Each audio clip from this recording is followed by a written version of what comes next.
Hey everyone, tonight we travel back to one of the most important moments in history, a day that changed everything. May 29th, 1453. The day the last piece of the Roman Empire finally fell. The day a city that was over 1,000 years old came to an end. The day many historians say the Middle Ages ended and the modern world began. This is the story of the last hours of Constantinople. A story of brave people who would not give up, terrible odds, and two different worlds crashing together. On one side, the last Byzantine emperor, Constantine XI, defending the city his family had ruled for over 1,000 years with only a few thousand men. On the other side, Mehmed II, the 21-year-old Ottoman sultan who dreamed of finishing what his family had tried and failed to do, taking the Queen of Cities. But this is not just a story about a siege. It is about the end of a whole time in history. Constantinople was not just any city. It was the bridge between Europe and Asia, the guard of Christian Europe's eastern border, the last living connection to the greatness of ancient Rome. When its walls finally fell, they took away not just a city, but a whole age. So before you get comfortable, please take a second to like the video and subscribe, but only if you really like what I do here. And tell me in the comments where you are watching from and what time it is there for you. It is always fun to see who is joining us from all over the world. Now, turn down the lights, maybe turn on a fan for that soft humming sound in the background, and let's start tonight's journey together. We are going to watch the final part of one of history's greatest stories, the fall of the city that had never been beaten for over 1,000 years and the birth of a new world from its ruins. To understand why the fall of Constantinople was so important, you first have to know what the city meant to people. This was not just another old fortress or trading town. Constantinople was the child of Rome itself, the last piece left of an empire that once ruled almost the whole known world, the city's story started in 330 when the Roman Emperor Constantine I decided to build a new capital for his empire. He picked a spot that was almost perfect, a pointy piece of land sticking out into the Bosphorus Strait, where Europe meets Asia, where the Mediterranean Sea meets the Black Sea. It was a place that controlled the trade roads between three continents and could be protected from both land and sea. Constantine named his new city Nova Roma, New Rome, but the world called it Constantinople, the city of Constantine. And from the day it was built, it was meant to be something amazing. This was not just a government capital. It was meant to be the center of a new Christian empire, a holy city that would be even greater and more beautiful than old Rome itself. The city that grew on the shores of the Bosphorus was unlike anything the world had ever seen. Huge walls kept it safe from attacks on land. First came the Wall of Constantine, then the even stronger Theodosian walls built in the early 400s. These were not just walls of stone and cement. They were proud signs of the emperor's power, rising 60 feet high and stretching for miles across the land. Inside these walls was a city full of wonders. The Hagia Sophia, the great church of holy wisdom, stood high with its giant dome that looked like it was floating in the sky. The great palace covered many acres in the heart of the city, its rooms and gardens better than anything from the ancient world. The Hippodrome could hold 100,000 people for chariot races that were as much about politics as about sport. But Constantinople was more than just beautiful buildings. It was the beating heart of the Byzantine Empire, the eastern half of Rome that had lived on after the West fell. While tribes took over the old Western Roman Empire, Constantinople stayed the center of a country that still called itself Roman, still kept the old Roman laws and ways, still dreamed of taking back the lost lands of the West. For over 1,000 years, Constantinople had been the greatest city in the Christian world. At its best, maybe 500,000 people lived there, huge for those days. Its merchants traded with India and China. Its teachers kept the knowledge of the ancient world alive. Its artists made beautiful things that people wanted from London to Baghdad. The city had lived through everything history could throw at it. Arab attacks in the 600s and 700s when Islam first spread from Arabia, attacks from Bulgarians in the north, Russian raids down the Dnieper River. The Fourth Crusade in 1204 when Western Crusaders sadly robbed the city they were supposed to protect. Earthquakes, sickness, civil wars, and money troubles. Each time Constantinople had survived. Its walls had never been broken by force. Its people had never given up to a foreign enemy. It was the city that could not fall. the forever guard of Christian Europe's eastern border. But by the 1400s, the great city was only a shadow of what it used to be. The Byzantine Empire that once reached from Italy to the Euphrates River now was almost just Constantinople itself and a few small places.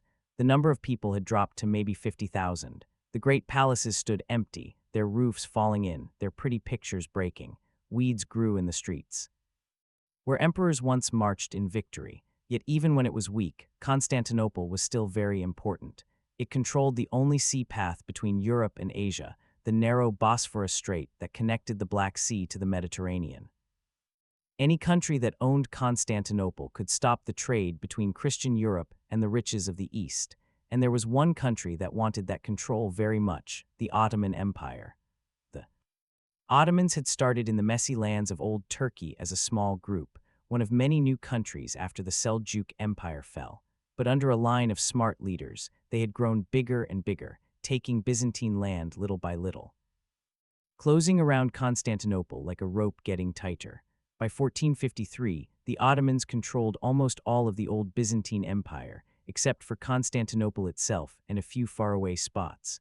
The great city sat like an island in a sea of Ottoman land, cut off from any help, depending on whatever food could sneak past the Ottoman ships. The Ottoman Sultan Mehmed II had become ruler in 1451 when he was only 19. But even though he was young, he had one big dream: taking Constantinople. His family had tried and failed before. His father, Murad II, had attacked the city twice and lost both times, but Mehmed was sure he would be different. He would be the one to finish what Ottoman rulers had wanted for many years. The young sultan had good reasons to feel strong. The Ottoman Empire in 1453 was at the top of its power. Its armies were the best trained and most organized in Europe. Its money boxes were full, and its new weapons were coming fast. Most important, Mehmed had something his family never had before: cannons, big cannons. Cannons that he believed could finally break the walls that had kept Constantinople safe for over 1,000 years. The time was set for one of the most exciting battles in history. On one side, the last Byzantine emperor, Constantine XI Palaiologos, with maybe 8,000 fighters and the weight of 1,000 years of history on his back. On the other, Sultan Mehmed II with an army of over 100,000 men and the newest weapons for attacking cities. The city that had never fallen was about to face its hardest test, and the world was about to change forever. Constantine XI Palaiologos was never supposed to be emperor. Born around 1405, he was the fourth son of Manuel II Palaiologos, which in the Byzantine rules meant he had almost no chance to become emperor. His older brothers, John and Theodore, were supposed to rule, while Constantine would probably be a governor far away or a soldier leader. But life had other plans. John VII died without children in 1448, and the crown went to Constantine, who was made Emperor Constantine XI Palaiologos on January 6, 1449. He was 44 years old, a man who had fought many battles against the growing Ottomans, and he knew better than anyone how bad things had become for his empire. The empire Constantine got was hardly an empire anymore. The once great Byzantine country that had ruled from the Danube River to the Euphrates now controlled almost only Constantinople itself, a few islands in the Aegean Sea, and the Mora, the big peninsula in southern Greece. The total number of people in this tiny empire was maybe 200,000, fewer than had once lived in Constantinople alone. Even worse, the empire had no money. The great trade roads that once made Byzantine rulers rich now made Genoa and Venice rich instead. The silver mines in Turkey were owned by the Ottomans. The good farming lands of Thrace and Asia Minor fed Ottoman soldiers instead of Byzantine people. Constantine's money box was so empty that he could not even fix the city's walls well, much less pay the extra soldiers he needed so badly. But Constantine was not a man who gave up, even when things looked impossible. He had spent his whole grown-up life fighting against the Ottoman growth, and he had learned how to do a lot with very little. As ruler of the Mora, he had shown himself a good leader and a brave fighter, leading his men from the front in battles against Ottoman raiders and winning their respect by sharing their hard times. The new emperor's first job was the safety of Constantinople. He knew Mehmed was planning an attack. Ottoman plans were impossible to hide, and he worked with all his energy to make the city's walls stronger. The great Theodosian walls were fixed where he could, though having no money meant a lot of the work was only quick patches. Places for cannons were made ready, though Constantine had only a few cannons to use. The hardest problem was finding enough men. Constantinople's people had become much fewer over the years, and many who were left were too old, too young, or too sick to fight. Constantine could count on maybe 5,000 strong Byzantine fighters, plus maybe 3,000 fighters from other countries, Genoese, Venetians, Catalans, and others who decided to stay and fight. The most important of these helpers was Giovanni Giustiniani, a Genoese fighter for hire who arrived in Constantinople in January 1453 with 700 well-armed men. Giustiniani was an expert at fighting city attacks, and Constantine right away made him leader of the land walls. It was a smart choice. The Genoese captain would turn out to be one of the best fighters during the coming attack. Constantine also asked faraway countries for help. He sent messengers to Venice, Genoa, and the other Italian sea cities, begging for ships and soldiers. He asked the Pope, offering to join the Eastern and Western churches again if he got army help. He even sent messengers to far Hungary and Poland, hoping that all Christians would help each other. The answers were sad, but not a big surprise. Venice and Genoa cared more about keeping their good trade with the Ottomans than saving Byzantium. The Pope gave prayers and promises, but no soldiers. The countries of Western Europe were too far away and too busy with their own problems to send a big help army. Most sadly, Constantine got no help from his fellow Orthodox Christians. The Russians, who said they were the new leaders of Byzantine Christianity, were too weak and too far to help. The Serbs and Bulgarians were already under Ottoman control. The Georgians and other Christians in the Caucasus Mountains were fighting for their own lives against the Ottomans. Constantine was basically on his own, and he knew it. But instead of giving up or running away, he chose to make his stand in the city his family had ruled for over 1,000 years.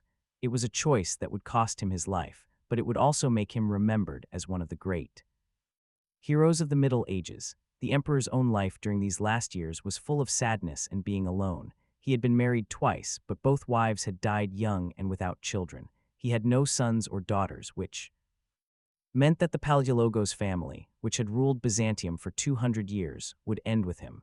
This thought must have been very heavy on Constantine's heart as he got ready for what he knew would probably be his last fight. Yet, people who knew Constantine in these last months said he stayed calm and strong. He did his church duties every day, spending long hours praying in the Hagia Sophia. He checked the city's walls every day, giving courage to the workers and soldiers just by being there. He held court the old way, keeping the ceremonies and rules that had been part of Byzantine emperor life for hundreds of years. There was something almost like a play about the way Constantine acted, as if he knew he was not just protecting a city, but acting the last part of a 1,000-year story. He was the last Roman emperor, the final child of Augustus and Constantine the Great, and he wanted to act his part with honor and bravery, no matter what happened. As winter turned to spring in 1453, Ottoman plans became more and more clear. Mehmed's army was coming together in Adrianople, only 150 miles from Constantinople. Long lines of supplies were moving toward the city, and Ottoman workers were looking at the best ways to attack the Great Walls. The final part was about to start. Constantine spent these last weeks in very busy work. He planned the city's protection, gave different parts of the wall to different leaders, and saved up whatever food he could. He also made peace with God and with history, knowing he was about to face the hardest fight any Byzantine emperor had ever seen. On the night before the attack began, Constantine walked one last time around the city's walls. He spoke with the soldiers at their places, giving them kind words and staying with them through the night. He visited the Hagia Sophia for what he must have known would be the last time, praying in front of the altar where his family had been crowned for over 1,000 years. The last Byzantine emperor was ready for his final battle. The question was whether the city he loved and the way of life it stood for could live through what was coming. While Constantine got ready for his last fight, a very different man was making his own plans. Only 150 miles away in Adrianople, Mehmed II was only 21 years old in 1453, but he had already shown he was one of the strongest rulers of his time. Where Constantine stood for the ending of an old empire, Mehmed stood for the beginning of a new world power. Mehmed had been born great, but he had also earned it with his own skills. The son of Sultan Mehmed II, he had gotten the best schooling of the 1400s. He spoke Turkish, Arabic, Persian, Greek, Latin, and Hebrew without trouble. He had studied math, stars, and deep thinking with the best teachers of his day. He was as happy talking about old thinkers as he was making battle plans. But it was his skill at war that had made Mehmed sultan. When his father died in 1451, the young man moved fast to take full control, getting rid of anyone who might fight him and making sure the Janissary Corps, the best soldiers of the Ottoman army, were loyal to him. Within months, he had changed from a smart young prince into a strong ruler leading one of the most powerful countries in the world. From the day he became sultan, Mehmed had been thinking about only one thing: taking Constantinople. His family had tried and failed many times. His own great-grandfather, Bayezid I, had attacked the city for 8 years and never won. His father, Murad II, had tried the attack twice, only to be pushed back by the city's famous walls and the brave people inside. But Mehmed was sure he would win where others lost. He had studied the old attacks carefully, looking at what went wrong and making new plans. Most important, he had accepted the new weapons that were changing war all over Europe: cannons. The cannons of the 1400s were rough compared to later ones, but they were a huge step in power. For the first time ever, it was possible to break walls that had been impossible to break before. The thick stone that had kept old cities safe for hundreds of years could be smashed by iron balls shot from bronze tubes filled with gunpowder. Mehmed had found the best cannon makers he could, including a Hungarian worker named Orban, who had first offered his help to Constantine. When the Byzantine emperor could not pay what Orban wanted, the worker went to the Ottomans, bringing the secrets that would help destroy the city he once wanted to protect. Under Orban's lead, Ottoman workshops started making cannons of never-before-seen size and power. The biggest of these giants was over 26 feet long and could shoot stone balls weighing over 1,200 pounds. It needed 60 oxen to pull and a team of 700 men to work, but it could in theory break through any wall ever made. But Mehmed's plans went far beyond cannons. He put together an army bigger than any his family had ever had. Maybe 150,000 men from all over the Ottoman Empire. The heart of this army was the Janissary Corps, maybe 12,000 top soldiers with the newest guns and trained better than almost any army in Europe. Helping the Janissaries were groups of Sipahis, Ottoman horse soldiers from the rich families of the empire. These riders were great fighters one-on-one, but more important, they showed that the leaders of the Ottoman lands were loyal to their young sultan. Their being in the army proved Mehmed had brought his whole empire together for his big dream. The Ottoman army also had lots of wilder soldiers, Bashibazouks, Azabs, and other light horse and foot soldiers from the far edges of the empire. These men were not as trained as the Janissaries, but they knew war well and wanted the gold and treasures that would come with taking the great city. Maybe most important, Mehmed had built a strong navy to help his land army. Ottoman ships controlled the Sea of Marmara and the Dardanelles, stopping Constantinople from getting help by sea. The Sultan had also built a fort on the European side of the Bosphorus, Rumeli Hisari, the throat cutter, which let him watch all ships going through the strait and finish the block around the city. But Mehmed's greatest weapon may have been himself. The young Sultan had a mix of smart thinking, tough decisions, and the ability to make people follow him that made him perfect for the job ahead. He knew that taking Constantinople would need not just fighting, but also tricking the enemy's minds, talking to other leaders, and caring about the feelings of all the different people in his empire. Mehmed had studied the old attacks carefully, and he knew that Constantinople's greatest strength was not its walls, but the courage of its people. The city had lived through old attacks mostly because its people believed God kept it safe.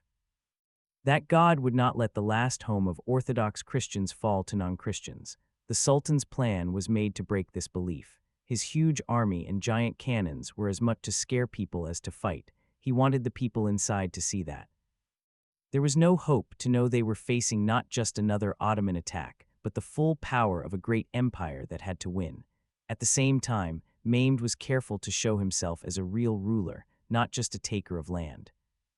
He said he was the true child of the Roman emperors, saying that taking Constantinople would just bring the Roman Empire back together under Muslim rule. He promised to be kind to Christians who gave up without fighting, and he made clear that he was mad at the Byzantine leaders, not at Christianity itself. This smart way of taking land showed Mehmed's bigger dream for his empire. He did not want to be just a Turkish war leader ruling over taken lands. He wanted to make a huge empire that would bring Europe, Asia, and Africa together under Ottoman rule. Taking Constantinople was just the first step in this big plan. As spring came in 1453, Mehmed's plans were ready. His army was together, his cannons were made, his ships were ready. The young sultan who had dreamed of taking the city no one could take was about to test his plans for real. On April 2nd, 1453, the Ottoman army started marching from Adrianople toward Constantinople. It was a sight that must have scared anyone who saw it. A never-ending line of soldiers, cannons, and supply carts stretching for miles across the land. At the front rode Mehmed himself, only 21 years old, but already ruler of an empire and leader of the strongest army in the world. The final attack on Constantinople was about to start. The first Ottoman scouts showed up outside Constantinople's walls on April 5, 1453. For the people watching from the top of the walls, it must have been a scary moment of truth. The long-awaited attack was finally starting, and there would be no more time to get ready, no more hope for help at the last second. Over the next days, the full size of the Ottoman army became clear. Mehmed's army spread across the land outside the city like a giant, colorful blanket. Tents went from the Golden Horn to the Sea of Marmara. Cooking fires looked like stars on the ground, and the sound of building and hammering went on day and night as the Ottomans got their attack tools ready. Constantine and his helpers watched this with growing fear. They had known the Ottoman army would be big, but the real thing was worse than their worst dreams. Reports said Mehmed had maybe 150,000 men, almost 20 times more than the people inside the city, even if the number was a little too high. The difference in numbers was too much to believe, but numbers were not the only problem. As the Ottoman army got into place, the people inside could see the huge cannons being pulled forward. These bronze giants were unlike anything ever used against Constantinople's walls. The biggest ones needed teams of oxen to move, and seemed able to throw stone balls as big rocks. The sight of these cannons must have been very scary to the older people inside who remembered when the city's walls seemed impossible to break. The Theodosian walls had kept Constantinople safe for over 1,000 years, pushing back every attack that had come against them. But these new weapons were a whole new kind of war, one that might make even the strongest walls useless. Mehmed himself came outside the city on April 6th, setting up his beautiful tent where he could see the walls. The young sultan did not right away ask them to give up, but his message was clear. He had come to take the city, and he would not leave without it. The Ottoman plan was perfect army work. Mehmed split his soldiers into 3 big groups, each told to attack a different part of the city's walls.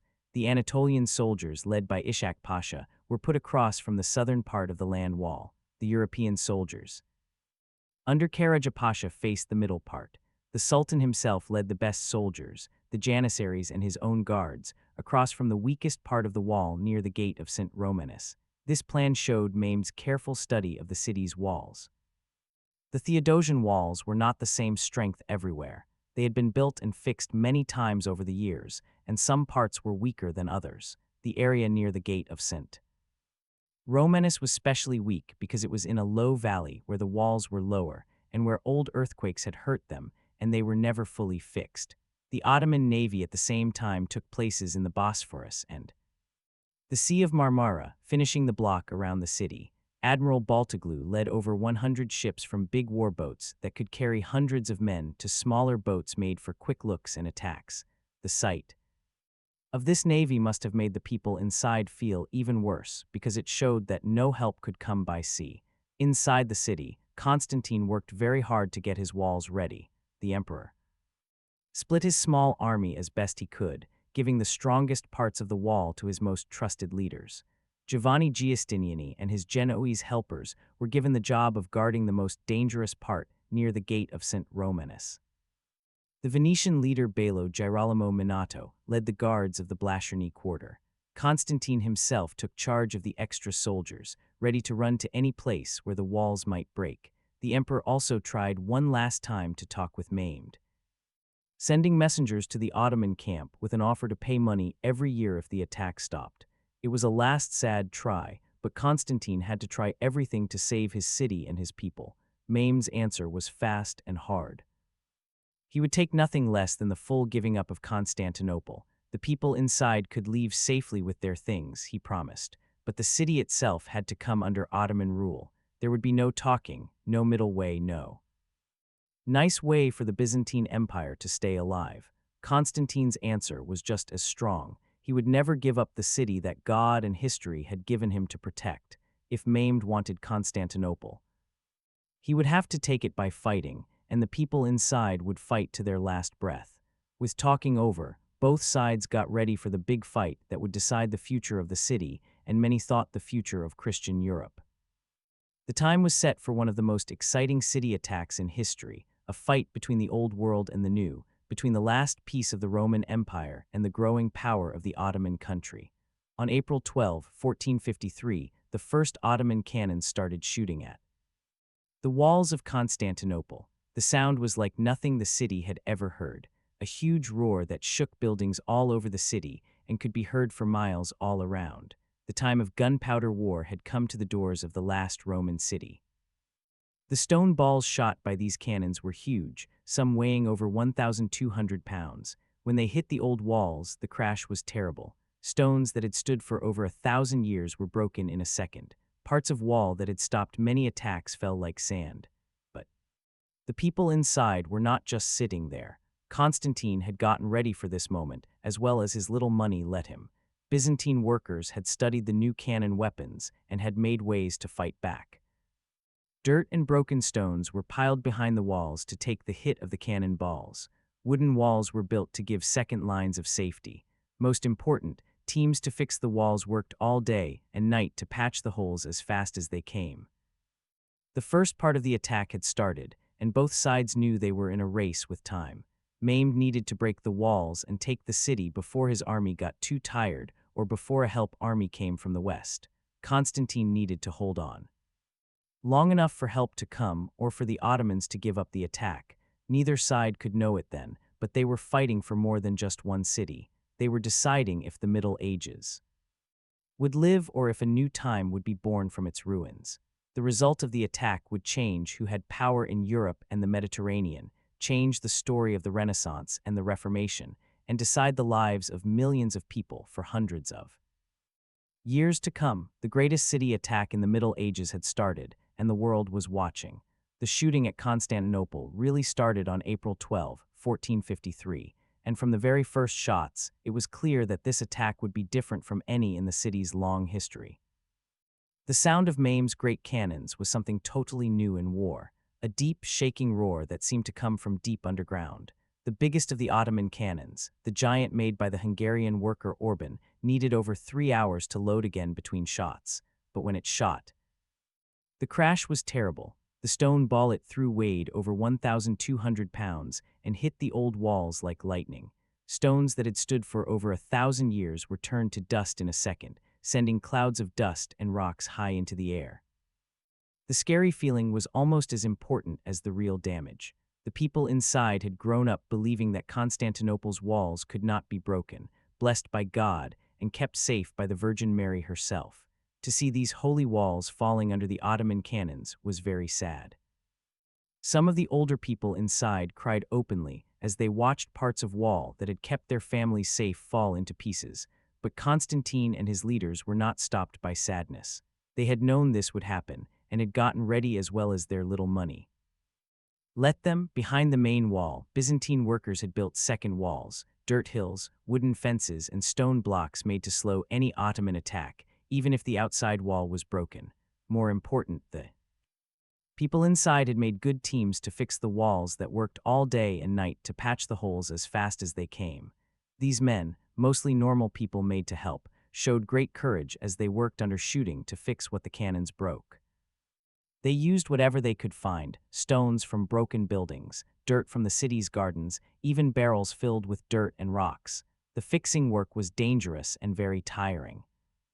The Ottoman cannons shot all day, and the people inside never knew when the next shot would come flying toward their part of the wall. Many fixing workers were killed or hurt by flying pieces, but others right away took their places. The life of the city depended on their work, and they knew how important it was.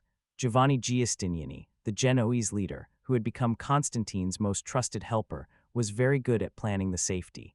He made a plan of changing teams that let the fixing work go on. Even under the hardest shooting, he also put his best shooters along the walls to shoot at the Ottoman cannon workers, making their job as hard and dangerous as he could. The Ottomans, at the same time, were learning that city attack with cannons was harder than they had thought. The great guns were strong, but also easy to break and hard to control. Orban's giant cannon broke after just a few days of shooting and had to be fixed a lot.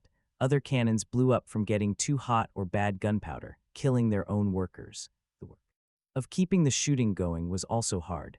Each shot needed huge amounts of gunpowder, which had to be made right there or brought from far away. The stone balls had to be carefully made and the right size for each cannon. The bronze tubes had to be cooled and cleaned all the time to stop them from getting too hot and blowing up. Even with these problems, the Ottoman shooting was slowly hurting the walls more and more. Day by day, the old walls were turning to broken stones. The people inside could fix the holes, but each fix was weaker than the first wall. The damage was slowly but surely making the city's safety weaker. Mehmed was not happy to only use his cannons. He also told his men to build huge wooden attack towers and to dig tunnels under the walls. The attack towers, made of wood and covered with wet animal skins to stop fire, were made to let Ottoman soldiers fight the walls up close. The tunnels were meant to make parts of the wall fall by taking away their bottom. The people inside fought each of these dangers with smart ideas. When the Ottomans brought up their attack towers, the Byzantines used Greek fire, the famous burning liquid that had kept Constantinople safe for hundreds of years, to set them on fire. When Ottoman workers started digging under the walls, Byzantine workers dug their own tunnels to find them, leading to mean fights underground by torchlight in small, tight tunnels. One of the most exciting moments of the attack happened when a Scottish worker named Johannes Grant, fighting for the Byzantines, found and blew up an Ottoman tunnel that was almost under the wall. The big boom that came killed hundreds of Ottoman workers and stopped their tunnel plan for a while. But maybe the biggest thing during this part of the attack was the slow losing of hope inside the city. The never-stopping shooting, the less and less food and supplies, and the clear difference in numbers between the two armies were hurting the courage of the people inside. Stories went around the city that the end was close, that God had left Constantinople alone. Constantine worked very hard to keep hope alive among his people. He walked around the walls every day, giving courage to the soldiers and workers just by being there. He went to church services often, showing his trust that God would keep them safe. He also made sure that the little food left in the city was shared fairly, sharing the hard times of the attack with the poorest of his people. The emperor's own bravery during this time was amazing. He often stood where enemy shots could hit him while checking the walls, and he was often seen working with the normal soldiers to fix holes in the wall. His purple emperor clothes got dirty with dust and sweat as he worked to save his city, but his honor and strength never went away. As April came to an end, both sides knew that the attack was getting to a very important part. The Ottoman shooting had hurt the walls a lot. But the city had not fallen yet. Mehmed's army was getting tired, and there were stories of some of his leaders not being happy, asking if taking the city was worth the huge cost in men and supplies. Constantine, at the same time, was running out of choices. His asking for help from the West had mostly gotten only promises and prayers. His money box was empty, his food was almost gone, and his small army was very tired from weeks of non-stop fighting. Yet he would not think about giving up, knowing that the fall of Constantinople would mean not just his own death, but the end of the last piece of the Roman Empire. The time was set for the final big part of the attack. Both sides were getting ready for a huge fight that would decide the future of the city and the story of the world. The loud sound of the cannons kept going across the Bosphorus, but soon it would be joined by the sound of swords hitting and the cries of men fighting for their lives and their faith. The end was coming, and everyone knew it. As the attack went into its second month, both sides had moments of winning and losing that seemed to show what they believed about God helping them and their future. For the people guarding Constantinople, These things would be remembered as signs that God had not fully left the last Christian empire. For the Ottomans, they were just small problems on the way to winning for sure. The first of these exciting moments happened on April 20, when a small group of Genoese ships tried to break through the Ottoman sea block and bring food to the city under attack. The group had just 4 ships, 3 Genoese big boats full of grain and weapons, and 1 big Byzantine ship carrying a load of food that was needed very much. The Ottoman Admiral Baltoglu had over 100 ships in the Bosphorus and the Golden Horn. When his watchers saw the coming Genoese ships, he right away told all his ships to stop them. What happened next was one of the most exciting sea fights of the Middle Ages, fought where both armies could see and watched by thousands of people on the shores. The Genoese ships, though way outnumbered, had some good things going for them. They were bigger and stronger than most of the Ottoman boats, and their sailors were experienced seamen who knew how to move their ships in a fight. Most important, they had the wind behind them, which gave them better moving power. The fight went on for hours as the Ottoman boats swarmed around the Christian ships like wolves around big animals. The Genoese fought with all their courage, knowing that the life of Constantinople might depend on them winning. Their ships' high sides kept them safe from Ottoman soldiers trying to climb on. While their better cannons hurt many of the attacking boats, the highest moment of the fight came when Baltoglu himself led a last attack on the biggest Genoese boat. The Ottoman admiral's ship hit the Christian boat hard, and for a moment it looked like the Ottomans would win. But the Genoese captain, showing great sailor skill, got free and kept going toward the city as the sun went down. On April 20, the 4 Christian ships sailed safely into the Golden Horn, their bottoms full of food, and their sailors cheered by thousands of people inside lining the water. It was an amazing win against huge odds, and it seemed to show that God had not left Constantinople after all. Mehmed's answer to this loss was fast and angry. He right away took Baltoglu out of his job and ordered him killed, though the admiral's life was saved after other Ottoman leaders asked for him. More important, the Sultan saw that his control of the water around Constantinople was not as strong as he thought. The young ruler's answer was brave and new. If his navy could not control the Golden Horn, he would find another way to get his ships into the water. What happened next was one of the most daring building jobs in war history, the moving of a whole navy over land. On the night of April 22, Ottoman workers started building a wooden road from the Bosphorus to the Golden Horn, going behind the Genoese area of Galata. The road was over a mile long and had to go over several hills, but Mehmed's workers worked with amazing speed and skill. By morning, they had made a path wide enough for ships to be pulled across on wooden rollers.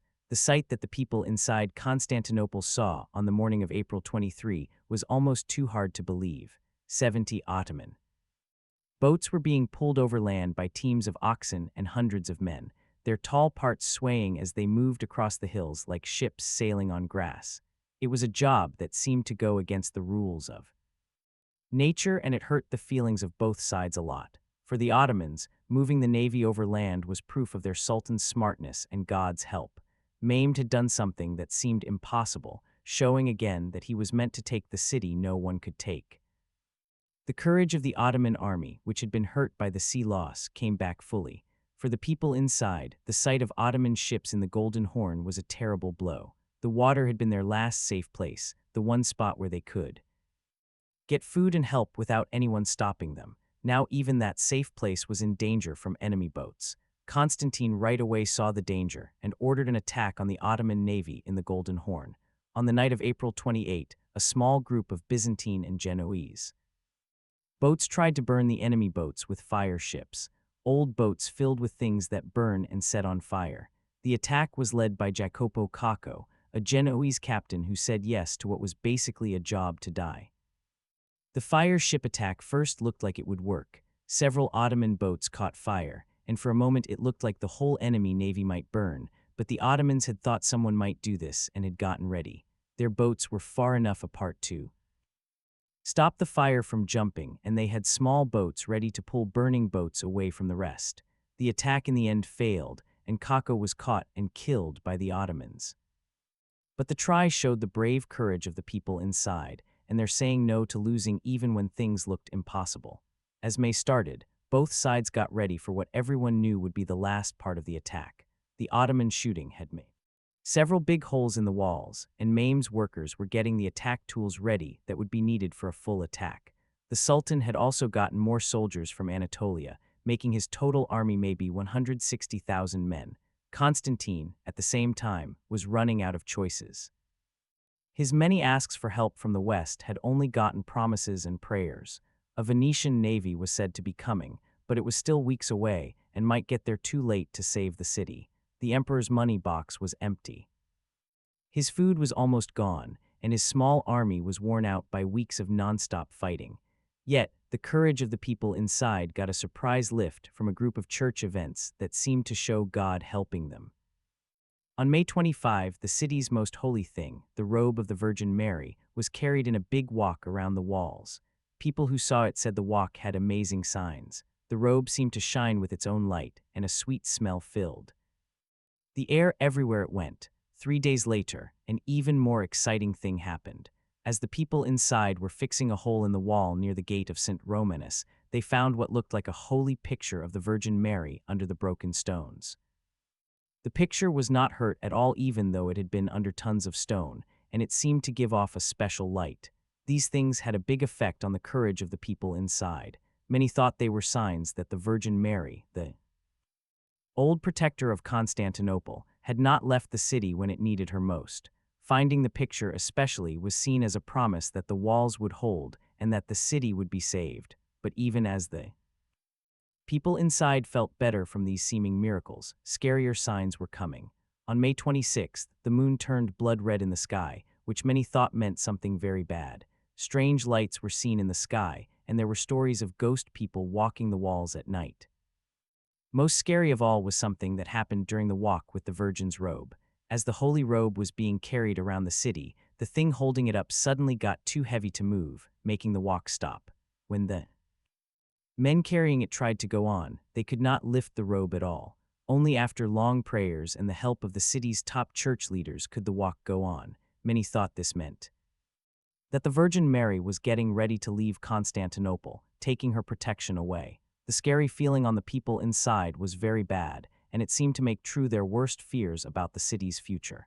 As May came to an end, both sides knew that the highest moment of the attack was coming. Mehmed had picked June 1st as the day for his final attack, and his plans were almost done. Constantine had done everything he could to get his walls ready, but he knew that his small army could not hold much longer against the huge Ottoman numbers. The time was set for the last part of one of history's greatest stories. The future of Constantinople, and with it, the last piece of the Roman Empire, would be decided in the next days. The loud sound of the cannons kept going across the Bosphorus, but soon it would be joined by the sound of swords hitting and the cries of men fighting for their lives and their faith. The end was very near. On the evening of May 28, 1453, Sultan Mehmed II made his final plans for the attack that would decide the future of Constantinople. The young ruler, now 21 years old, had spent over 50 days attacking the old city, and he knew that his name, and maybe his crown, depended on the win of the coming fight. The Ottoman army that got ready for battle that night was a very strong force. Mehmed led maybe 160,000 men from all over his big empire. At the heart of this army were the 12,000 Janissaries, the best foot soldiers that were the main power of Ottoman fighting. These men were pro-soldiers trained from little boys in how to fight and totally loyal to their sultan. Helping the Janissaries were groups of Sipahis, Ottoman horse soldiers from the rich families of the empire. These riders were great fighters one by one, but more important, they showed the loyalty of the Ottoman land leaders to their young ruler. Their being in the army was a sign that Mehmed had brought his whole empire together for his big plans. The Ottoman army also had lots of wild soldiers, Bashibazouks, Azabs, and other light foot and horse soldiers from the far parts of the empire. These men were not as trained as the Janissaries, but they knew war well and wanted the gold and things that would come with taking the great city. Mehmed's fight plan was smart and showed his careful study of old failed attacks on Constantinople. Instead of one giant attack, he planned a group of attacks one after another made to make the people inside tired and stop them from putting all their men at one spot. The first group would be the wild soldiers, men who could be lost whose main job was to make the People inside tired and fill the big holes in front of the walls with their bodies if needed. The second group would be the Anatolian and European normal soldiers, trained men who would use any weak spots made by the first attack. The final group would be the Janissaries themselves, the best soldiers who would give the final hit once the people inside were very tired. The Sultan also planned to attack from the Golden Horn at the same time, where his moved navy would attack the sea walls, and from the Bosphorus, where his other ships would make fake attacks to stop the people inside from putting all their men in one place. Inside Constantinople, Constantine XI spent the final night of his empire praying and getting ready. The last Byzantine emperor knew that the next day would probably bring either a miracle save for his city or his own death protecting it. He had done everything he could to get ready for this moment, and now he could only trust God and the bravery of his men. The emperor's last talk to his people inside the Hagia Sophia on the evening of May 28th was one of the most moving talks in war history. Constantine told his men about the 1,000 years of history behind them, about the holy job that had been given to them, and about the honor that would be theirs if they could keep safe the last piece of the Roman Empire. My brothers, the emperor is said to have said, we are about to face our final test. The enemy is many and well armed, but we fight for our faith, our families, and our freedom. Remember that you are the children of Alexander and Constantine, of Justinian and Basil the Bulgar slayer. The blood of heroes runs in your veins, and the eyes of history are on you. Constantine also made peace with his people and his God. He told his sins to the leader of the Constantinople church, took holy bread and wine the old Eastern church way, and asked forgiveness from anyone he might have hurt during his rule. It was the way of a man who knew he was about to die, but wanted to meet his end with honor and bravery. The emperor's last plans showed both his war skill and his very hard place. He had maybe 8,000 men to guard walls that went for miles around the city. Giovanni Giustiniani and his 700 Genoese helpers were given the job to guard the most important part of the land wall near the gate of St. Romanus, where the Ottoman attack would be strongest. The Venetian leader Minato led the guards of the Blasciani quarter, where the land wall met the Golden Horn. Other parts of the wall were given to different Byzantine rich men and helpers from other lands, each leading a few hundred men at most. Constantine himself took charge of the extra soldiers, maybe 1,000 men who could be sent fast to any place where the walls might break. It was a very small army to guard such a big area, but the emperor wanted to make the best use of what he had. As the sun came up on May 29, 1453, the final attack on Constantinople started. The Ottoman attack began with a huge shooting from all of Mehmed's cannons, a sound that could be heard for miles all around. The old walls, already hurt by weeks of non-stop shooting, shook under the hit of hundreds of stone balls. The first group of the attack came with the sunrise. Thousands of wild soldiers, Bashibazouks and other far land fighters, ran toward the walls with loud cries, their weapons shining in the morning light.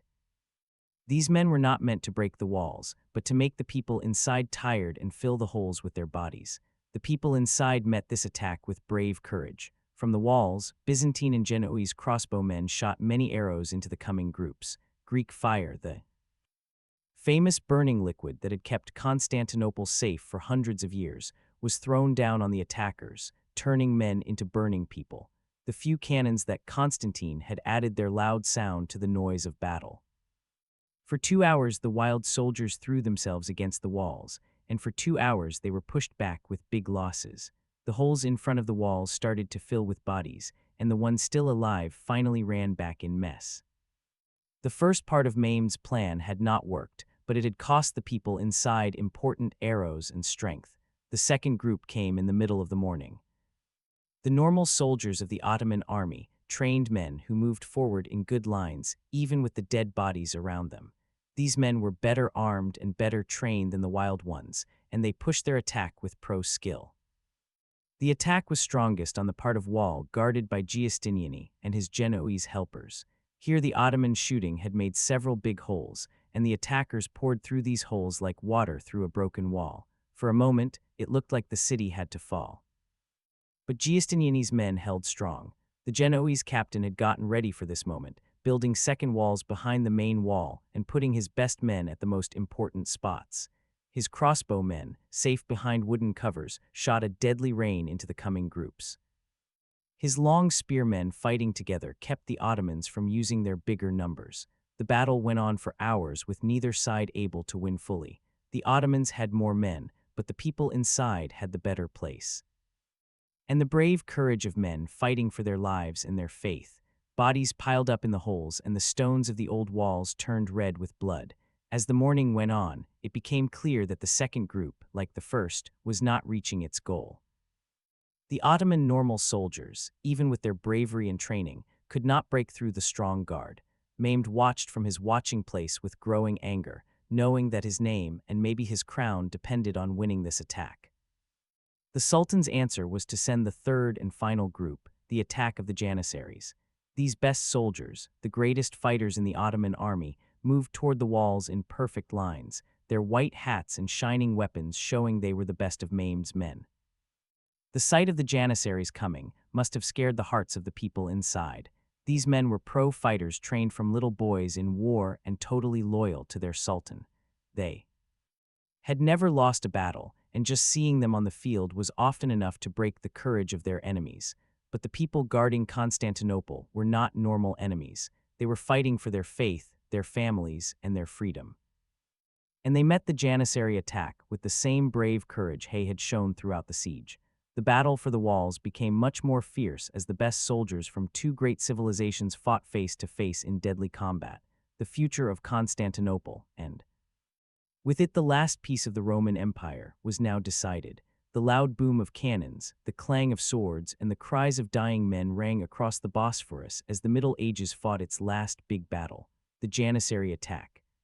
Started at noon on May 29th, and from the very first second, it was clear that this attack was not like the ones that had come before. These were not wild fighters or soldiers from far provinces, but the very best of the Ottoman army, 12,000. Professional soldiers who had never lost a battle.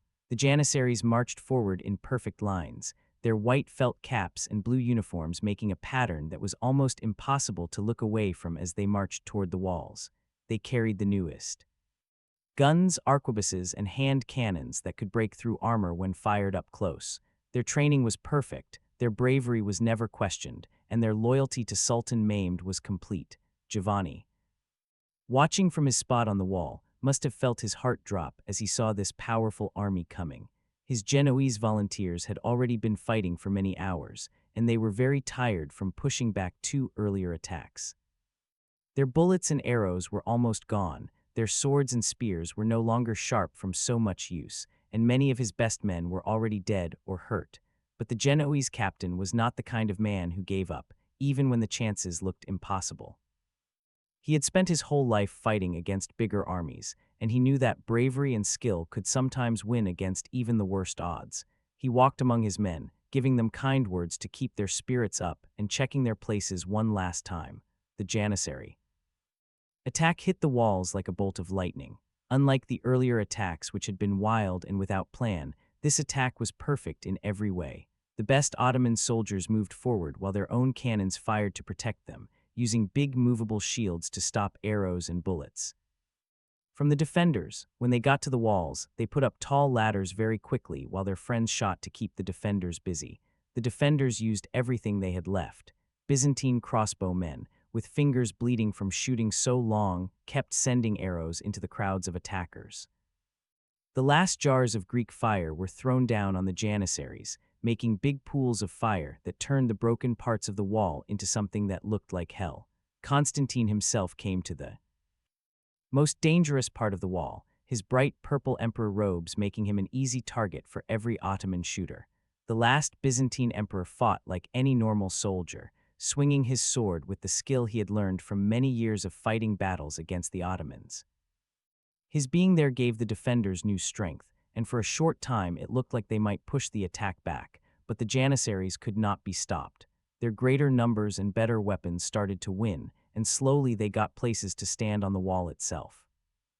Ottoman flags went up on the top of the walls for the first time in the whole siege, and the sound of Turkish battle cries came from the old stones. The worst moment came when Giovanni Giustiniani was hit by an Ottoman bullet that went through his chest armor and into his chest. The Genoese captain, who had been the heart of the defense, fell down in great pain and had to be carried off the walls. His men, seeing their loved leader fall, started to lose hope for the first time in the siege. Constantine ran to the broken place where Giustiniani had fallen, trying with all his strength to get the defenders to stand strong, but the harm was already done. The Genoese volunteers, sad and scared from losing their leader, started to move back from their spots. A hole opened in the line of defenders, and the Janissaries rushed through like water from a broken bucket. What happened next was complete wild fighting and killing. Ottoman soldiers poured through the breach, fighting close up with swords and knives against the last defenders in the narrow streets behind the walls. The noise of battle, the clang of metal, the screams of hurt men, the crash of falling stones filled the whole city. Constantine, seeing that the walls could not be held any longer, made a choice that would make him remembered forever. Instead of running away or giving up, the last Byzantine emperor chose to die fighting for his city. He took off his purple emperor clothes so no one could recognize his body and treat it badly. He pulled out his sword and ran into the middle of the fighting. The emperor's last minutes were seen by some of his friends who later told historians about his brave death. Constantine fought like a lion, cutting down several Ottoman soldiers before too many of them came at once. He fell somewhere in the wild fighting at the breach. His body was lost among the hundreds of dead that covered the old stones, with their emperor dead. And their walls broken, the rest of the defenders started to break apart. Some kept fighting in small groups, giving their lives dearly in the small streets of the city. Others ran toward the harbor, hoping to get away by ship. But for most, there was no place to go and no chance to live. The Ottoman soldiers who came through the breach were first busy with the fighting, but as the defenders stopped fighting together, the soldiers turned to taking things. Constantinople was one of the richest cities in the world, and the chance to take treasure had been one of Mehmed's best ways to get men to join. What happened next shocked even soldiers who had seen many battles.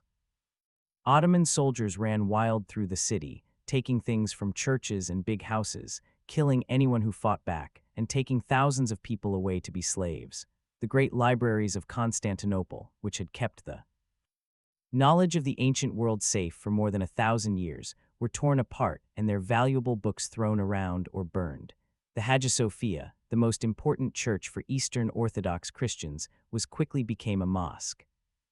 Ottoman soldiers took down the Christian signs and covered the beautiful pictures with white plaster. The building that had been the heart of Byzantine Christianity for almost 1,000 years was turned into a sign of Muslim victory. But even during this terrible time, there were some kind acts. Mehmed himself, when he rode into the city as winner, was said to be sad about all the damage and ordered his soldiers to stop taking things. He also let many of the people who were still alive leave safely and promised to treat well those who accepted Ottoman rule without fighting. The Sultan's first thing he did when he went into the Hagia Sophia was to kneel and pray, thanking Allah for giving him victory over the last piece of the Roman Empire. It was a moment that was very important in history, the end of a country that had lasted more than 1,000 years, and the start of a new time for Europe and the Muslim world. As night came on May 29, 1453, Constantinople was gone. The city that had been the greatest city, the New Rome, the last safe place for Christian Europe in the East, had been taken by the Ottoman Empire. The Middle Ages, which had been shaped by the fight between Christianity and Islam, between East and West, between the children of Rome and the followers of the Prophet, had come to an end. The modern world was about to start. Right after Constantinople fell, Sultan Mehmed II had a job almost as hard as the siege itself, turning a beaten city into the capital of a huge empire. The young ruler, now 21 years old and owner of the greatest prize of the Middle Ages, knew that winning was only the start of a much bigger job. The city that Mehmed got was only a shadow of what it used to be. Hundreds of years of getting weaker had made Constantinople's people go from maybe 500,000 at its best to less than 50,000 by 1453. Whole parts of the city were empty and falling down, buildings broken and streets full of plants. The great palaces and churches that had once made the city the most wonderful place in the world were now falling apart, reminders of a time that was gone. But Mehmed saw hope where others saw only ruin. The city's place on the map was still the best, controlling the only water path between Europe and Asia, ruling the trade roads that joined the Black Sea with the Mediterranean. More than that, Constantinople had the honor of more than 1,000 years of emperor history. To rule from the city of Constantine was to say you were the true heir of Rome itself. The Sultan's first job was to bring people back to the city. The siege and what came after had left Constantinople almost empty, with many people dead, run away, or taken as slaves. Mehmed fixed this problem with his usual speed and smart thinking, sending messages all over his empire, asking people to come live in the old Byzantine capital. The Sultan gave big rewards to bring new people. Traders were promised good deals for buying and selling. Workers were given no taxes for a time, and people of different religions were promised safety and the right to follow their own beliefs. Most of all, Mehmed made it clear that Constantinople, which he called Istanbul from a Greek way of saying to the city, would be a city where people from all places could do well. The answer was amazing. In just a few years, the city's people grew to more than 100,000, and in one generation it passed 200,000. Greeks, Armenians, Jews, Italians, Slavs, and Turks all came to the new Ottoman capital, making a mixed and lively city life that would last for hundreds of years. Mehmed also started a big plan of building and fixing. The Hagia Sophia, turned into a mosque right after the conquest, was kept nice and made even better with Muslim building style. New mosques, schools, hospitals, and public baths were built all over the city.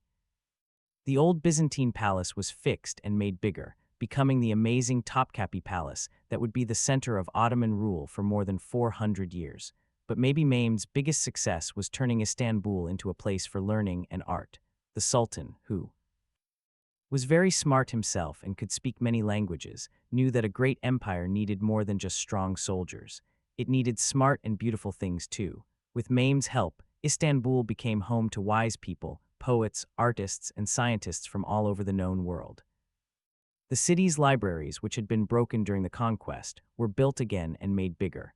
New schools and places to study were started, teaching Muslim law, deep thinking, math, and science.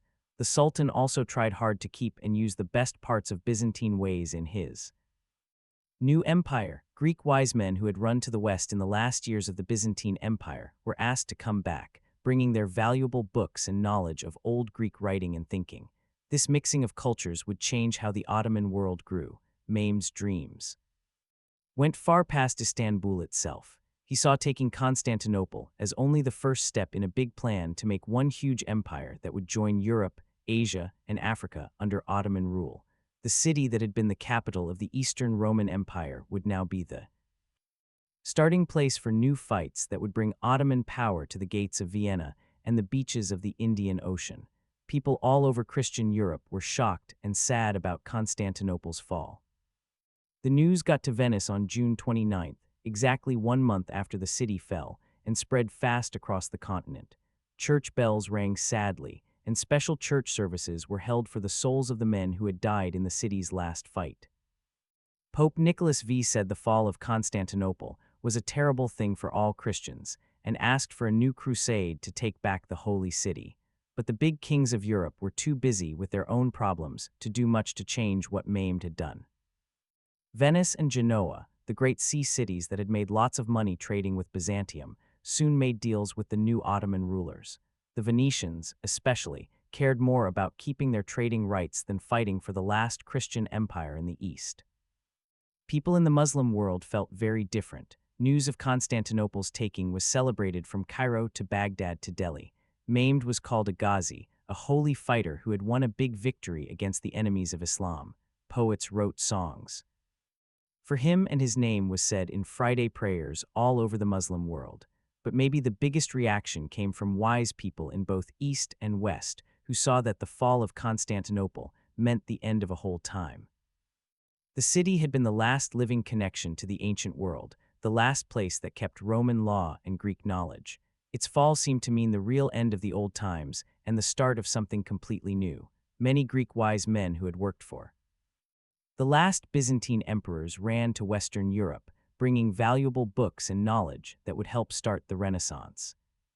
The University of Padua, the court of the Medici in Florence, and other places of learning in Italy welcomed these people who had to leave, and their books helping to spread Greek knowledge all over the West. This leaving home of Byzantine wise men had big effects on how European culture grew.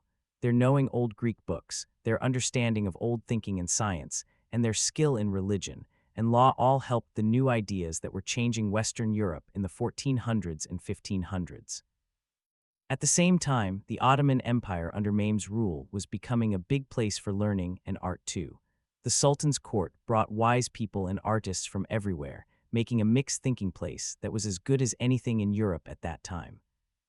The fall of Constantinople was not just the end of the Byzantine Empire, but the start of a new time in how East and West, Christianity and Islam, the Old World and the New Age worked together. The city that had once been the bridge between Europe and Asia would keep doing that job under Ottoman rule, but in ways that its Byzantine builders could never have thought of. As Mehmed made his power strong in his new capital, he was already thinking about his next plans. Taking Constantinople had made him the strongest ruler in the eastern Mediterranean, but his dreams went far past the Bosphorus. He wanted to take Italy, to take Rome itself, and finish the job that his family had started hundreds of years before. The young sultan who had taken the city no one thought could be taken was only just beginning. The fall of Constantinople was not an ending, but a new start, the first part in the story of an empire that would rule 3 continents for more than 400 years. The fall of Constantinople sent big waves through Europe that would change the continent's government, money, and culture for hundreds of years. What had started as a fight between a weak Byzantine Empire and a growing Ottoman state became the reason for changes that would shape the new modern world. The first big change was in buying and selling. For more than 1,000 years, Constantinople had been the main connection in the roads that brought things from Europe to Asia. Traders from Venice, Genoa, and other Italian cities had become rich bringing spices, silk, and other fine things. From India and China through the Byzantine capital to markets in Western Europe, the Ottoman taking did not stop this trade right away, but it changed everything about it. Mehmed, even though he promised to keep. Old trade deals put new taxes and rules that made the old ways less money-making. More than that, European traders now had to depend on the kindness of a Muslim ruler whose real loyalty was to the Muslim world, not Christian Europe.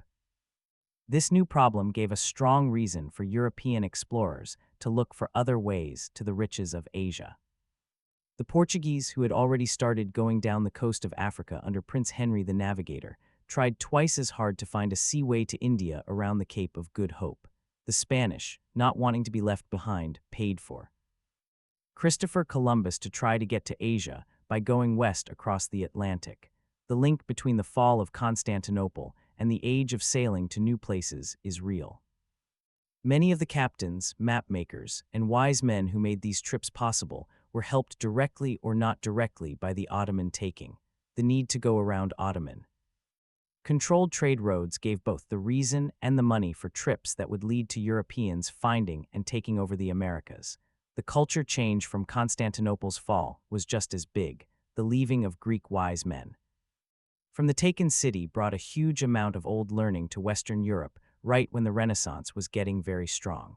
These people who had to leave brought not only valuable books, but also the language and thinking skills needed to read and explain old Greek writings. The coming of these Byzantine wise men to Italy, France, and other places in Western Europe gave a big push to learning about people. Schools that had used Latin copies of Greek books now could use the real Greek ones and had teachers who could read them in Greek. This flood of real old learning helped start the thinking change that was making European ideas new. Among the most important of these people who left was Cardinal Bessarion, who had been the Byzantine emperor's helper at the Council of Florence in the 1430s. Bessarion brought one of the best collections of Greek books which he later gave to the city of Venice. His books became the start of the Bibliotheca Martiana, one of Europe's best libraries. Another important person was George of Trebizond, a wise man who had already made a name in Italy before Constantinople fell, but his work became even more important after. George spent his life explaining and writing about Aristotle's books, helping make the great thinker's ideas easier for Western European wise men to understand. The effect of these wise men went far past old learning. Their knowing Greek religion, thinking, and science helped talks about everything from what the soul is to how the universe works. Their being in Western European Schools helped make a more mixed thinking world that would be very important for modern science and thinking. The fall of Constantinople also had big meaning for how printing books grew, the need to keep safe and share the Greek books brought by people who had to leave gave a strong reason for making Greek letters for printing and new ways to print. The famous Aldine press in Venice, started by Aldus Manutius, was very good at making nice copies of Greek old books. That made these writings reachable to many more people than ever before. The government results of the Ottoman taking were just as big. The fall of the last piece of the Roman Empire sent a clear message to European kings that power in the eastern Mediterranean had moved to the Ottomans. This understanding made a group of talking and fighting plans that would shape European government for many years. The Holy Roman Emperor Frederick III, whose land was next to Ottoman land, right away started making his walls stronger and looking for friends for what looked like a sure fight with Mehmed's growing empire. The Hungarian king Matthias Corvinus, whose country was right in the way of Ottoman growth, started quick attacks against Ottoman places in the Balkans. Maybe most important, the fall of Constantinople gave the reason for making new fighting tools and ways to fight the Ottoman danger. European armies started using guns and cannons much more, seeing that old Middle Ages fighting was not enough against the well-trained Ottoman soldiers that had taken the Queen of Cities. The feeling effect of Constantinople's fall was huge. For more than 1,000 years, the city had been a sign of Christian standing against Muslim growth. Its walls had never been broken by force, and its staying safe had seemed to show that God was on the Christian side. The city's fall broke this belief and made European Christians face that their way of life might not be protected by God after all. This worry about belief showed in many ways. Some Europeans asked for new and better religion, saying that Constantinople fell because Christians had gone away from the right way. Others started thinking the end of the world was near, seeing the Ottoman taking as a sign the last days were coming. The Protestant Reformation, which started just 64 years after Constantinople fell, was affected by these worries. Martin Luther and other new thinkers said that the Catholic Church was bad and weak and made Christians easy for Muslims to beat. The need to make Christianity clean again, because of the Ottoman danger, became one of the big calls of the Protestant group. At the same time, the fall of Constantinople helped make a feeling of being European that went past country and church lines. The danger from Ottoman growth made Christian kings see themselves as part of one big way of life that needed protecting from outside enemies. This feeling of being together would be very important for making the modern European countries. The money results of the Ottoman taking went far past just stopping trade roads for a while. The change in buying and selling ways that came after Constantinople fell helped Atlantic Europe grow while the Mediterranean world got weaker. Cities like Lisbon, Seville, Amsterdam, and London started to become more important than Venice, Genoa, and Constantinople for world trade. This move of money power had big effects for making money-growing ways and the modern world money system. The money made from Atlantic trade paid for the army and new tools that would give European countries a big win in later fights with people from other places. The fall of Constantinople also started a new time in how Christianity and Islam worked together. The Ottoman Empire's growth into Europe put many Christians under Muslim rule for the first time since the first years of Islam growing. The Ottoman way of letting different religions live, even if not perfect like today, gave away to rule many kinds of religion people that would change thinking about government for many years. As the first big shock of Constantinople's fall started to go away, Europeans slowly got used to the new power of the Ottomans. Talking between countries started, trade began again, and a mixed pattern of working together and fighting started. That would be how Europe and Ottomans acted for the next 400 years. But the memory of May 29, 1453 never really went away. The fall of Constantinople stayed a strong picture in European minds, meaning both the end of a time and the start of a new and not sure time.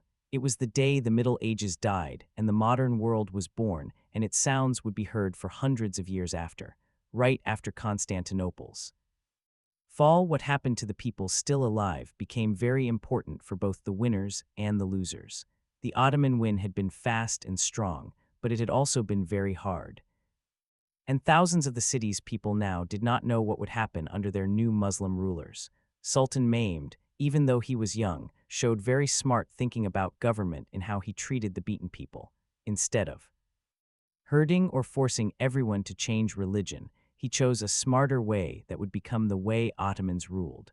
All through the empire's long life, the Sultan's first job was to bring back order and stop the city from becoming empty. Many of Constantinople's people had run away during the siege or right after, and those who stayed were hurt deep inside from the fighting they saw. Mehmed knew that a city with no people was useless, no matter how important its place was. To fix this, the Sultan sent out many messages promising safety and keeping their things for those who stayed in the city. Christians and Jews were promised they could keep their religion, with some rules and paying special taxes. Traders were given good trade deals and workers were asked to keep doing their jobs with Ottoman help. These ways were not just because he was nice. Mehmed saw that the mixed people of Constantinople, Greeks, Armenians, Jews, Italians, and others, had skills and knowledge that would help his empire. The city's Greek people especially had many smart persons who could work as helpers, speak many languages, and help talk between the Ottoman government and Christian Europe. The Sultan's way with religion was very clever. Instead of trying to destroy the Orthodox Church, he decided to use it by choosing a new leader of Constantinople, who would be the head of all Orthodox Christians in the Ottoman Empire. This job, called the Ecumenical Patriarch, was given a lot of freedom in church things, but had to follow Ottoman rules. The first man to have this job under Ottoman rule was Gennadios Scalarios, a wise man and church teacher who had been one of the strongest against joining with the Roman Catholic Church in the last years of the Byzantine Empire. Mehmed's choice of Gennadios was smart because by picking someone who did not like the West, the Sultan showed that Orthodox Christians could keep their faith under Ottoman rule. This way of letting religions be free, called the millet system, would become one of the main things everyone knew about Ottoman rule. Each religion group could rule itself by its own rules and ways while staying loyal to the Ottoman state. It was a smart answer to ruling an empire with many religions, and it worked very well for many years. But not all of Constantinople's old people wanted to live under Ottoman rule, no matter what promises they got.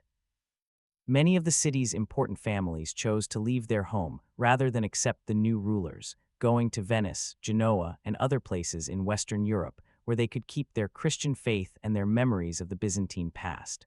Among these people who left were members of the Palaiologos family, the family that had ruled the Byzantine Empire for its last 200 years. Even though Constantine XI had died protecting his city, he had brothers and other family who lived through the taking. These people became the center of plans to bring back Byzantine rule, though none of these plans ever got close to working. The most known of these people with acclaim was Thomas Palaiologos, Constantine's brother, who had been ruling the Mora, the Peloponnese, when Constantinople fell. Thomas first tried to keep fighting from his strong place in southern Greece, but he was soon beaten by Ottoman armies and had to run to Italy with his family. In Rome, Thomas was treated with respect by Pope Nicholas V, who saw him as a sign of Christian fighting against Ottoman growth. The Pope gave the family who had to leave money to live and helped him keep saying he should be emperor.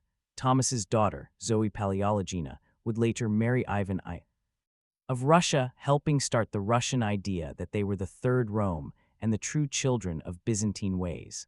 Other members of the Byzantine important people found safe places in different parts of Europe.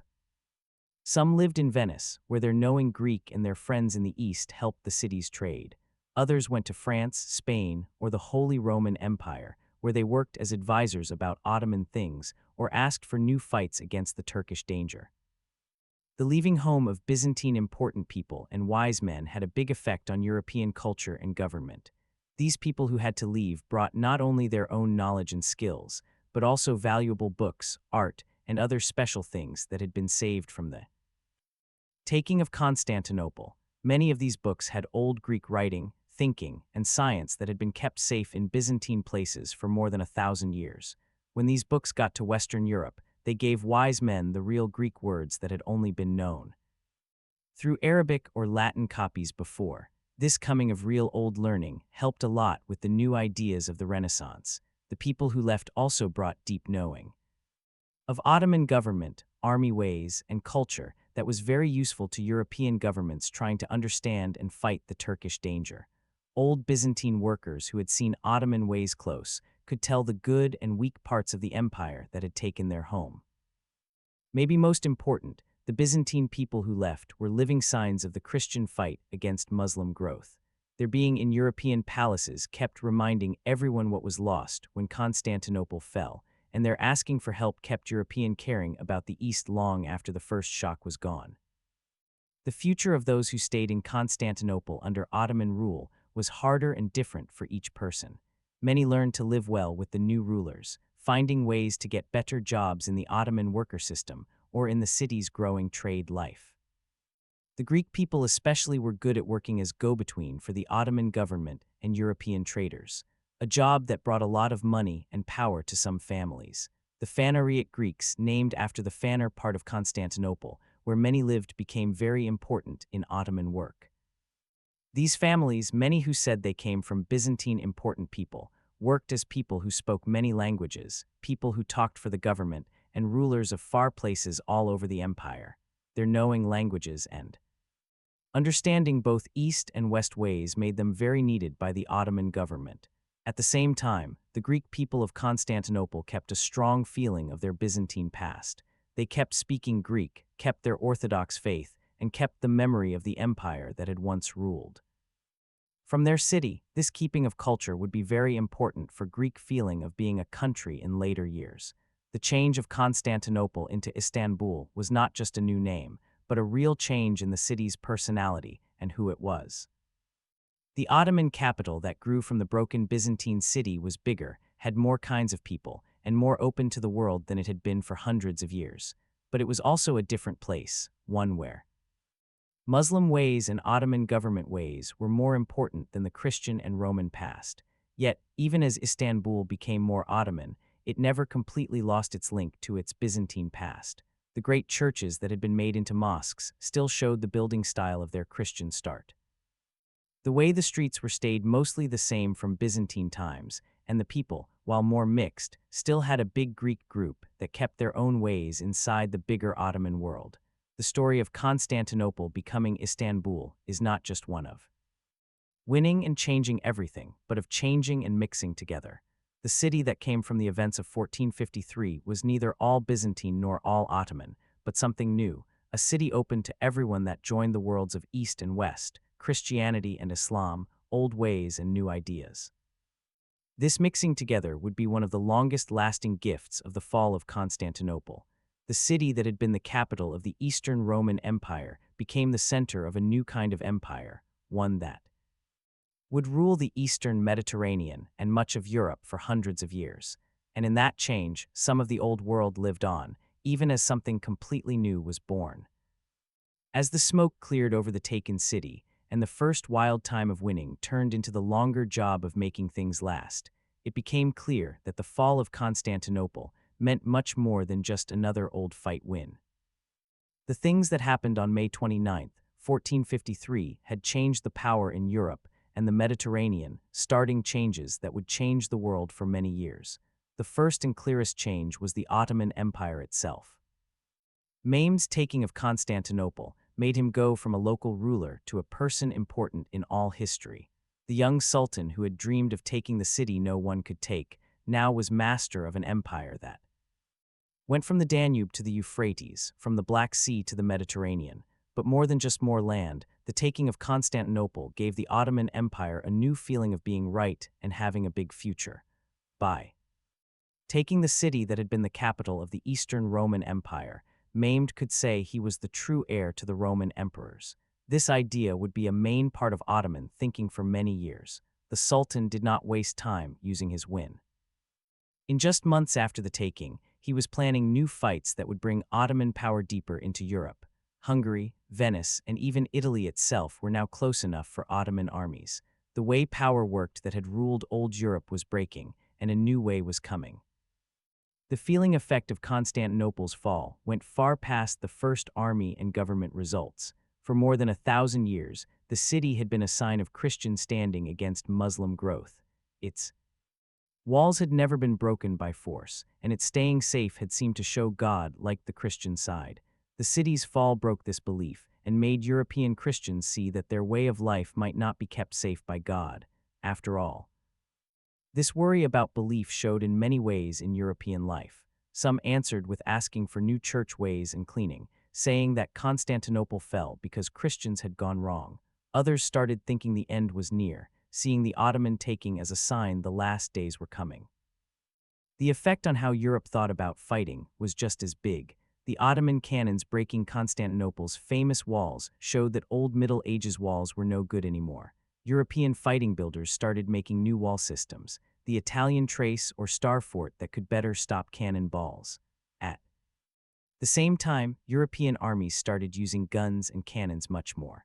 Knowing that old Middle Ages fighting was not enough against well-trained Ottoman soldiers, the money results of the Ottoman taking were felt all over Europe and more, stopping the old trade roads through Constantinople gave strong reason for European sailors to find other ways to Asian riches. The Portuguese tried even harder to find a seaway to India around Africa, while the Spanish paid for Columbus to try going west across the Atlantic. The link between the fall of Constantinople and the age of new places is real. The need to go around Ottoman-controlled trade roads gave both the reason and the money for trips that would lead to Europeans finding and taking the Americas. In this way, the fall of Constantinople was one of the main things that started the time of European growing all over the world. The culture effect of the taking was just as big. The leaving of Greek wise men from the taken city brought a huge amount of old learning to Western Europe. Just when the Renaissance was getting very strong, these people who had to leave brought not only valuable books, but also the language and thinking skills needed to read and explain old Greek writings. Schools all over Western Europe welcomed these Byzantine wise men and their books. The University of Padua, the court of the Medici in Florence, and other learning places in Italy became places where Greek learning that had been kept in Constantinople for more than 1,000 years was kept. This flood of real old knowledge helped a lot with the thinking change that was making European ideas new. The printing machine, invented just a few years before Constantinople fell, helped a lot in sharing this new learning. Greek books that had only a few hand copies could now be printed and sent all over Europe. The famous Aldine Press in Venice was very good at making nice copies of Greek old books, making these writings reachable to many more people than ever before. The fall of Constantinople also started a new time in how Christianity and Islam worked together. The Ottoman Empire growing into Europe put many Christians under Muslim rule for the first time since the early years of Islam growing. The Ottoman way of letting different religions, even if not perfect like today, gave a way to rule many kinds of people that would change government thinking for many years. At the same time, the Ottoman taking helped make a feeling of being European that went past country and church lines. The danger from Ottoman growth made Christian kings see themselves as part of one big way of life that needed protecting from outside enemies. This feeling of being together would be very important for making modern European countries. The new fighting tools that made the taking possible, especially big cannons to break strong walls, was a big change in fighting that would mean a lot past the siege of Constantinople. The time of gunpowder fighting had come, and with it big changes in power and how people lived. Castles and city walls that had kept people safe for hundreds of years became useless almost right away. The old system of lords and knights, which had used strong places to fight, started to go away for more middle-controlled governments that could pay for the expensive new fighting tools. The rise of the modern country with its paid armies and middle control was closely tied to these fighting changes. The fall of Constantinople also had big meaning for how Renaissance thinking about people and the science change grew. The Greek books brought to Western Europe by Byzantine people who had to leave had not only stories and thinking books, but also science and math books that had been lost to the West for hundreds of years. Getting these books gave European wise men the full old Greek learning, helping the new ideas that would make people like Copernicus, Galileo, and Newton. Maybe most important, the fall of Constantinople meant the end of the Old World and the start of the early modern time. The city's taking was the final end of the last piece of the Roman Empire, ending a history story that had lasted more than 1,000 years. The world that came from the broken Byzantine Constantinople was completely different from the one before it. This new world had world trade, strong countries, many religions, and fast new tools. It was a world where European countries would fight to be the strongest all over the world, where new lands would be found and taken, and where old sure things about religion, government, and life would be questioned and changed. The young sultan who had taken the city no one could take could not have known all that would come from his win. Mehmed II had wanted to take Constantinople and finish what his family had started. In doing that, he without meaning to helped start a new time in human history, a time that would be shaped by the very European growing and new ideas that his win had helped start. The fall of Constantinople was both an ending and a new start. It was the death of the old world and the birth of the modern time. The sound of Mehmed's cannons against the Theodosian walls was not just stone breaking. It was the sound of history turning the page, closing one part of human life and opening another. The day the Middle Ages died was also the day the modern world was born, and the sounds of that change still ring in our world today. More than 500 years have gone by since the walls of Constantinople finally fell to Mehmed's cannons, but the sounds of that important day still go on in our modern times. The city that once was the last safe place of the Roman Empire, the bridge between East and West, the protector of Christian Europe's eastern edge, has become something completely different. Yet in many ways it is still what it always was, one of the world's great meeting places. Istanbul today has more than 15 million people, one of the biggest cities on Earth. Its view is filled not only with the dome of the Hagia Sophia, but with hundreds of minarets reaching to the sky, with modern tall buildings that make even the biggest old things look small, with bridges that join Europe with Asia in ways that the Byzantine emperors could not have dreamed. Yet walk the streets of the old city, and you can still feel history heavy on you. The Theodosian walls still stand, though they only protect memories now. The Hagia Sophia still rules the view, though it has been church to mosque to museum and back to mosque again. Each change showing the changing waves of history. The Golden Horn still shines in the morning light, though it now carries big container ships and fun boats instead of the warships of emperors and sultans. The Grand Bazaar still rings with the sound of traders calling, though they now sell things to remember to visitors instead of silk and spices to traders from 3 continents. In many ways, today's Istanbul is what Mehmed II wanted when he took Constantinople. It is a city where East meets West, where Europe meets Asia, where the old ways of many peoples mix and fight and live together. It is neither all Turkish nor all open to everyone, neither completely modern nor all old, but something special of its own. The fall of Constantinople changed the world in ways that people then could never have fully known. The people who ran from the taken city carried the seeds of the Renaissance, helping to spread Greek learning all over Western Europe and helping the thinking change that would change how humans understand the world. Stopping the old trade roads made European sailors look for new ways to Asian riches, leading right to the trips of discovery that would bring Europeans to the Americas and start the time of world exploring and taking land. The fighting new things that made the taking possible, especially using cannons to break strong walls, changed fighting and helped make the modern strong country. The Ottoman Empire that came from Mehmed's win would rule the eastern Mediterranean and much of Europe for more than 400 years, making a special mix of Muslim, Turkish, and Byzantine ways that changed everything from buildings to food to how to rule. The millet way of letting religions be free that the Ottomans made to rule their many kinds of people gave a way for accepting different religions that was far better than most at that time.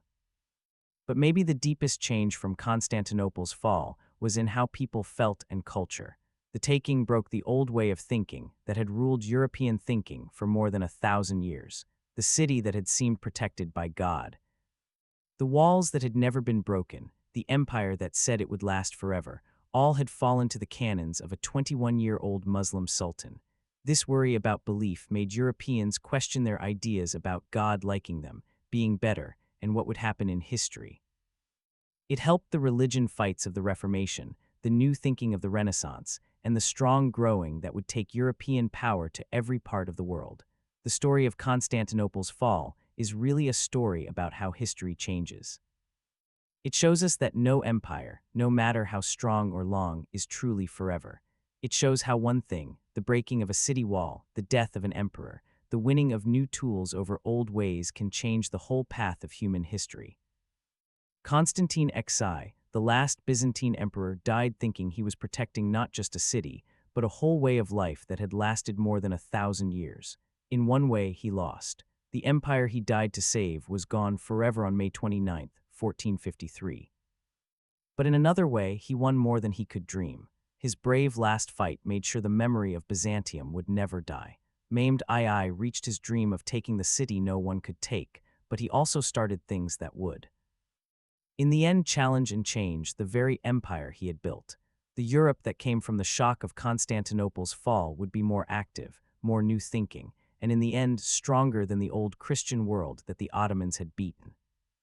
The fall of Constantinople teaches us that history is not a straight road, but a hard web of cause and result, where winning and losing, success and sadness, ending and starting are often the same thing. The day the Middle Ages died was also the day the modern world was born, and in that strange truth is one of the big truths about being human. Today, as we have our own problems of world together, culture fights, and new tools changing everything, the story of Constantinople's fall is still very important today. It shows us that all ways of life rise and fall, that nothing we make lasts forever, and that change is always working under the top of things that seem safe. But it also shows the power of human bravery and never giving up when things look impossible. Constantine XI, standing on the walls of his dying city with his sword in his hand, and his empire falling around him, is something forever in the human heart. The saying no to giving up when the enemy is too strong. The choosing to fight for what we believe even when winning seems impossible. The walls of Constantinople may be gone, but the spirit they stood for, the idea that some things are worth dying for lives on, in that way the last. Roman emperor won a kind of forever life that no winner could take away. The sound of Mehmed's cannons has been quiet for a long time, but the sounds of that faraway May morning still shape our world. The fall of Constantinople was not just the end of an empire or the death of a time. It was a reminder that history is always moving, that change is the only thing that never changes, and that the future belongs to those who have the courage to take it. In the end, maybe that is the biggest lesson of Constantinople's fall, that endings are also new starts, that death makes new life, and that even the strongest walls cannot stop the moving water of history forever. The Queen of Cities fell, but from its broken pieces rose a new world, our world with all its good and bad, its wins and sad things, its never-ending power for both making and breaking. The day the Middle Ages died was the day we started to become who we are today. And in that change, both scary and wonderful, is the real meaning of that faraway thunder that rang across the Bosphorus on a spring morning more than 500 years ago. And so ends our trip through one of history's most important moments, the fall of Constantinople and the death of the old world. From the brave courage of Constantine XI to the big dreams of Mehmed II. From the sound of cannons against old walls to the birth of a new time from the broken pieces of the old. We have seen the end of one part of human history and the start of another. The city that fell on May 29, 1453, was more than just another old, strong city. It was the last living connection to the greatness of Rome. The final protector of 1,000 years of Christian Byzantine life, the bridge between two worlds that would never be the same again. Thank you for coming with me on this long trip through one of history's most exciting and important events. If you liked this look at Constantinople's last hours and how they still change our world, please think about following for more deep looks into the moments that made us who we are. Until next time, remember that history is not just about old things. It is about understanding how we became who we are today.